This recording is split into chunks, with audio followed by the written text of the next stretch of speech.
Be covering about part 2 of oxidative phosphorylation, and it is consisting of two subtopics.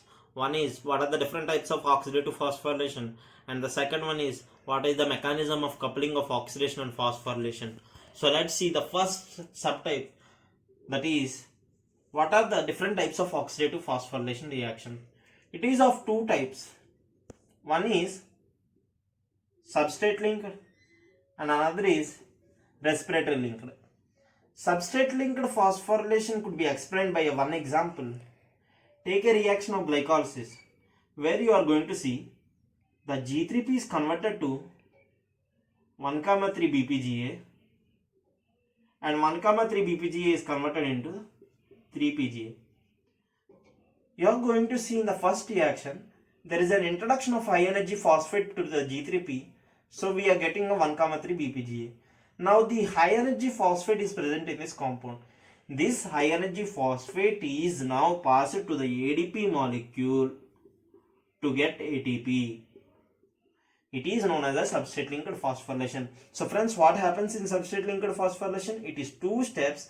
The first step is introduction of high energy phosphate, and the second step is removing the high energy phosphate to pass to the ADP molecule to get ATP. And the respiratory phosphorylation is mainly done by ETC in mitochondria. Out of these both, the respiratory phosphorylation is having more importance because one glucose molecule is going to produce 38 ATP. Out of these 38, only 6 are by substrate and remaining 32 huge amount of ATPs are produced by respiratory. So we have to know about this very cleanly. So let's look into the ETC, that is the electron transport chain. ETC is consisting of 4 complexes, 2 carriers. 4 complexes include complex 1, complex 2, complex 3, complex 4. Complex 1 is known as NADH linked dehydrogenase. Complex 2 is known as FADH linked dehydrogenase. Complex 3 is known as cytochrome BC1.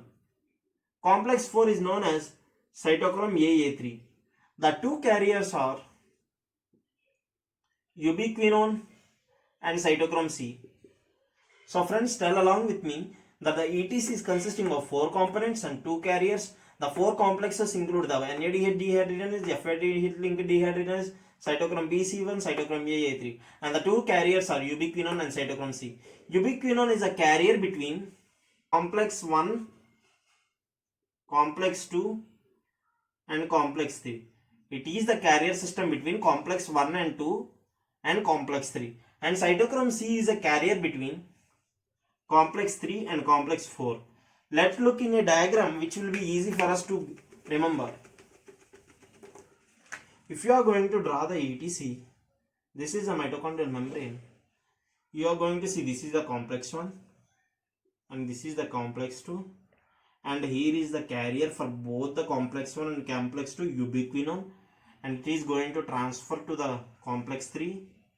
And now another carrier, that is the cytochrome C, which is going to carry from complex 3 to complex 4. Whenever you are going to see, there is a how this arrangement of ETC has occurred. If you are going to see, there is a trend followed by this ETC. There is an increasing redox potential values as we go along further. If you are going to see, the complex 1 is having a negative redox potential and complex 3 is having less negative, and complex 3 is having a positive redox potential. Complex 4 is having more positive redox potential. That means redox potential values are nothing but the tendency to accept electrons. The last complex is having more tendency to accept electrons when compared to the first complex. So the electrons are passed in that order. Whenever we are going to compare, the O2 is having more, what is that called, redox potential value. So the O2 is more capable of capturing these electrons and forming H2O. So friends, tell along with me, there are 4 complexes and 2 carrier systems. The 4 complexes, the first complex is NADH linked dehydrogenase, where it is going to receive reducing equivalents from NADH. And the second complex is FADH linked dehydrogenase, it is going to receive from succinate. And the third complex is cytochrome BC1, and the fourth complex is cytochrome AA3, and two carrier system, that is a ubiquinone and the other is the cytochrome C. You are going to see there is a trend followed by this system, that is the increasing redox potential value is going to see. Redox potential value means nothing but is the tendency to accept electrons. The oxygen is having the high redox potential value in this, so it is going to finally accept the reducing equivalents and form water. These are the subtypes of respiratory phosphorylation you should know. And the next subtopic is, what is the mechanism of coupling? It was unknown how oxidation is coupled with phosphorylation up very recently.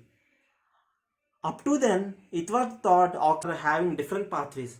But when Mitchell proposed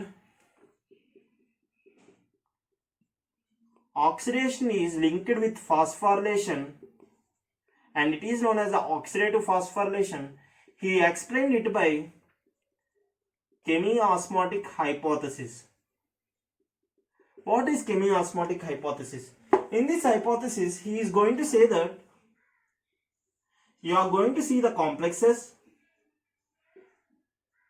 and the inner mitochondrial membrane is impermeable to H plus ions. So he says that these complexes act as a pump way for, this is a matrix inner side, this is a intermembrane space. This is the inner membrane. This is the external membrane. This is the external membrane. This is the internal membrane. This is the matrix innermost. This you are going to see, it is the intermembrane space. Now Mitchell says that there are complexes present in the inner mitochondrial membrane. And now what happens is that these inner mitochondrial membrane is impermeable to H plus ions. Now, these complexes, complex 1, complex 3 and complex 4 acts as a pump way for transporting H plus ions from matrix to the intermembrane space. Now, all the H plus are sent into the intermembrane space. Now, there is a development of electropositivity because H plus ions are nothing but only proton containing ones. There are no electrons. That means increasing of proton content, increasing of positivity. There is an increasing of electropositivity in the intermembrane space. And there is a development of electrochemical gradient between the intermembrane space and matrix. Whenever a certain saturation point is achieved, that means whenever a certain number of H plus molecules are achieved, then there will be an equilibrium established between them. After that establishment, there is a fifth complex that is known as ATP synthetase. Remember, it is not ATP synthase, it is ATP synthetase. It is consisting of two components. One is a F0 component, other is a F1 component. You are going to see whenever a saturation point is reached, that means whenever more number of H plus are sent into the intermembrane space, there is a return of H plus through the F0 and there will be a conformation occurring in the F1 particle. These conformations are explained by Paul and Boyer. He says that F1 is having three conformations. Those include O site, L site and T site. L site is consisting of ADP and PI bound loosely, whereas T site is consisting of ATP. Whenever H plus molecules are coming from F0 to the F1 and going to finally to matrix, there is a conformational changes in the F1. That is, L site is going to convert into the T site and T site is going to convert into the O site. What is its significance? Whenever L site is converting into the T site, you are going to see ADP and PA are combined to form ATP here. Whenever T site is converting into the O site, it means the ATP molecule which is produced is now released. So friends, what is the significance of these conformations? It is having three sites and you are going to see there is a conformational change of L into T and T into O. While L is converted to the T site, that means ATP is formed. While T is conforming to the O site, that means ATP is released. So friends, this is about the mechanism of coupling. And the last subtopic of this oxidative phosphorylation is which is not important for the university examination, so I don't stress it more. It is shuttle mechanism, shuttle system. While NADH are produced in mitochondria more, in cytosol also there is a production of NADH. The NADH is impermeable to inner mitochondrial membrane. So there must be a special mechanism for transport of this NADH. It is transported by two shuttle mechanisms. One is glycerol phosphate shuttle mechanism and other is malate shuttle mechanism.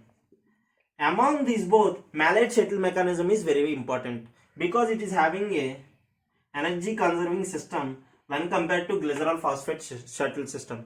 So this is enough for you friends. Thank you for watching. Please do subscribe.